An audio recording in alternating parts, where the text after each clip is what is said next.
Na kami ngayon sa summit ng, hindi pa pala summit, Mount Ugo. Ang ganda ng view mga kaibigan. I'll show you the view. So,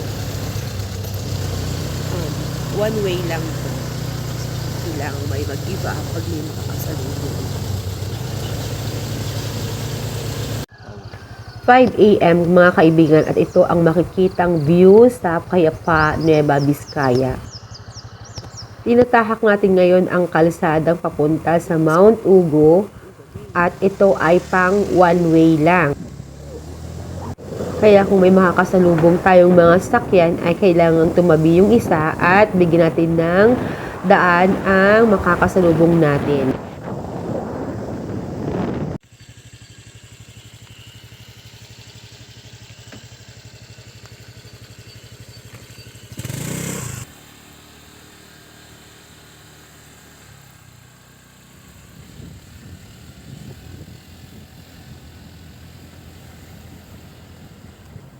At dahil nga umulan kagabi ay ito ang bunga, maputik ang daan at medyo madulas talaga, kaya ingat lang sa ating pagmamaneho.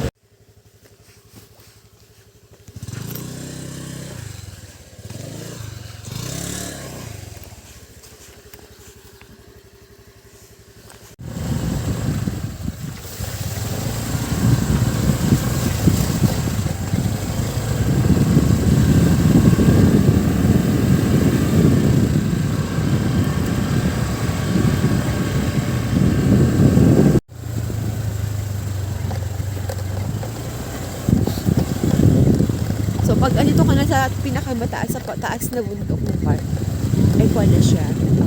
Bagatin na siya. Ay ko, mahirapan. Ako pala. Nang hangin dito sa Mount Ugo, mga kaibigan, ang lamig ang presko. Relaxing. Relaxing. Woo!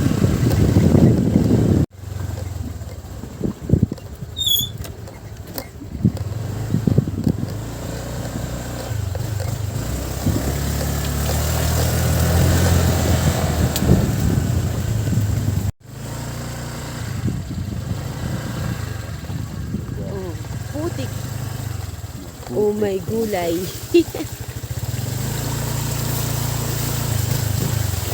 Ay, kawawa naman sa video ko.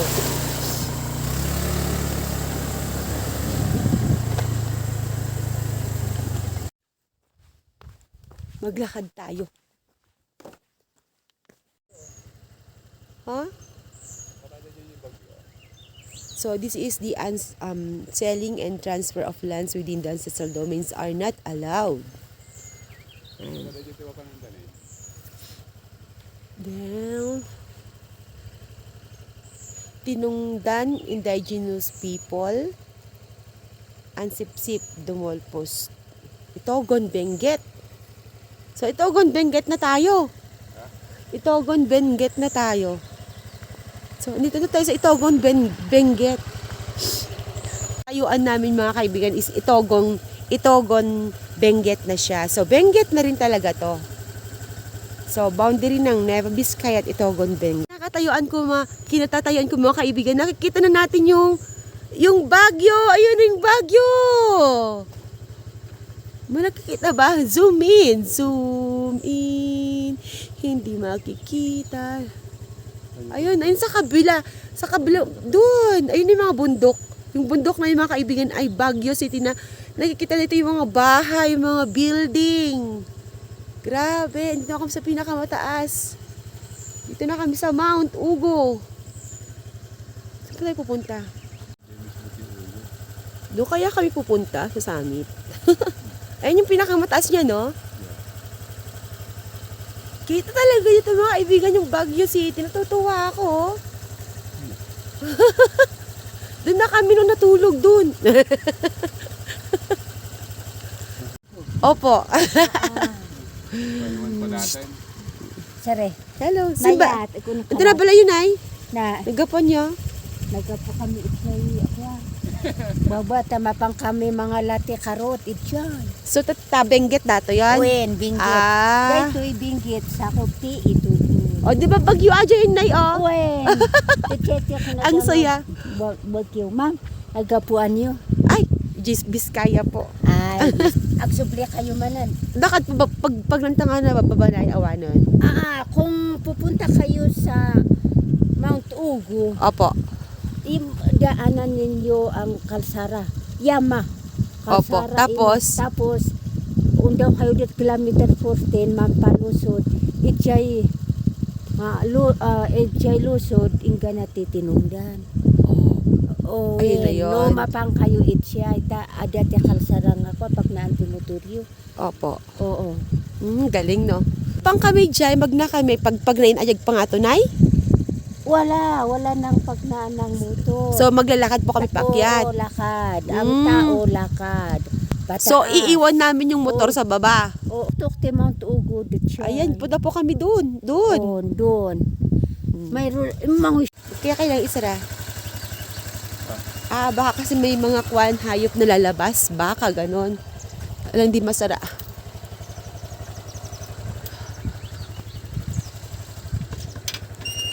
Yan. Uy, ayaw masara.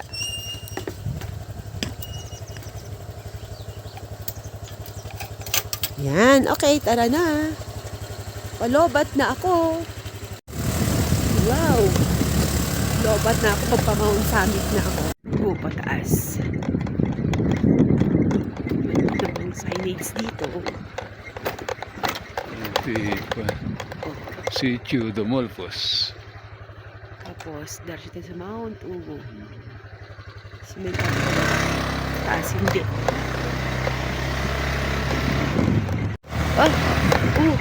Sorry, baby.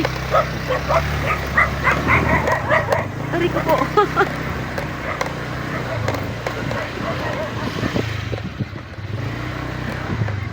Lakarin ko na lang kaya to. Sobrang taas. Yan. Lakarin na lang natin dito. So, we're here na sa andito tayo sa Mount Ugo, mga kaibigan. We're going to summit na. Ala. Ay, bababa na nga lang ako. Kawa-kawa naman. Ang ganda ng view. Wala, stick. Kalain mo nito lang sa Pilipinas to, ha? Dito, di ko alam kung ito yung tamang trail. So, gumawa na lang kami ng sarili naming trail. Wala kasing nilagay na summit. Going to summit, so. Let's go! Medyo mahaba-habang akyatin to. At medyo delikado yung daan. See?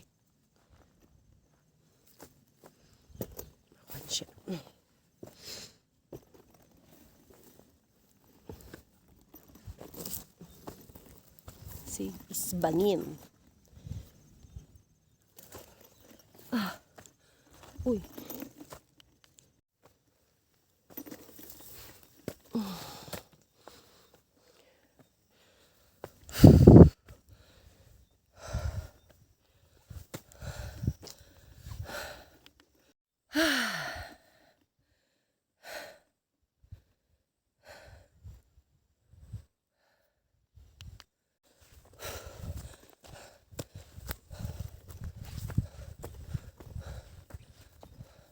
Itogon, Benguet pababa. Doon kami nang galing. Doon. Shoo.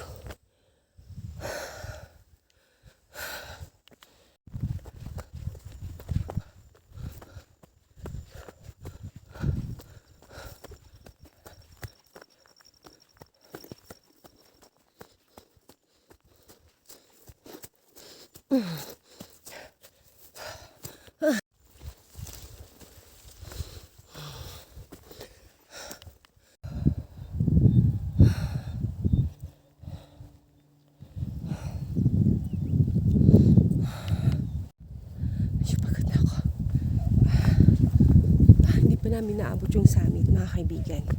Hindi na makita yung marker ng summit. Baka wrong yung...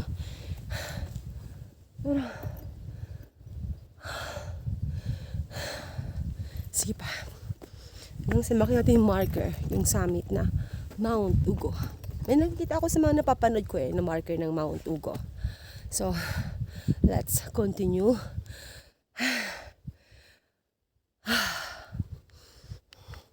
Dun. Yan yung dahan.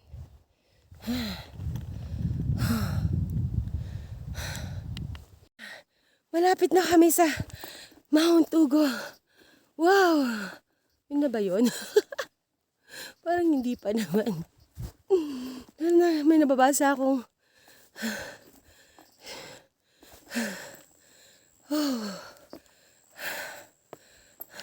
Mountaineer's Creed. So, papasok pa pala yan. Nakita ko, papasukin pa talaga. Take nothing but pictures, kill nothing but time, love nothing but footprints, and keep nothing but memories. So, we're going to enter here in the dense forest of Mount Ugo. And it's so scary because it's really forestry. Forestry. Ayan, papasok na tayo dito. Nakatakot naman. Pero nakita ko kasi, pag nilampasan na nila to, malapit na sila dun sa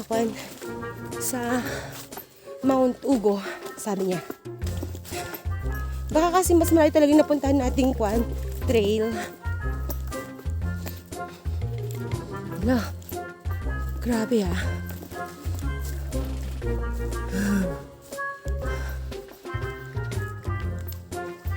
Magubat. Rama. Open space to this forest zone. Baka mamaya may makasalubong tayong elepante dito, baboy ramo, o di ka tiger, zebra. Matakot. Masama dito pag may crocodile. LTO. LTO pala. Magtitiket.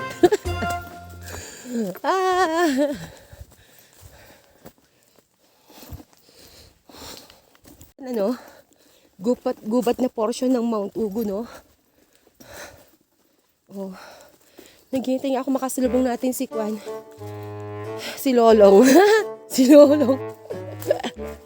Di ba patay na pala si Lolong?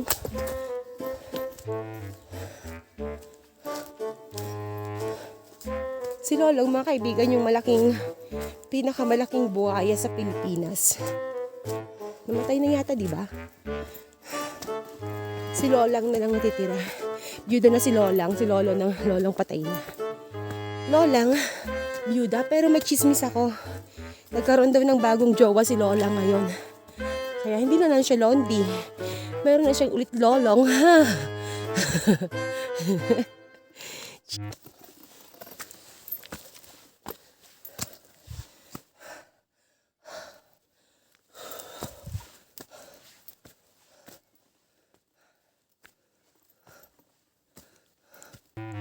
Mozi Mountain. See?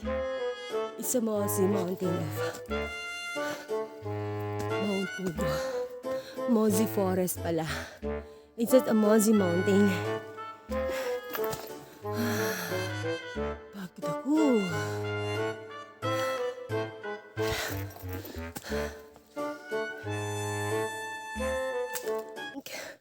Ito na yung end ng ating Mozi Forest of Mount Ugo. We are heading for the open area. See, the sunlight is coming. So, I think we are near in the summit. So, hopefully, we can reach na so that we can have a rest. And after spending for how many minutes there in summit, we will going down na. And let's go home.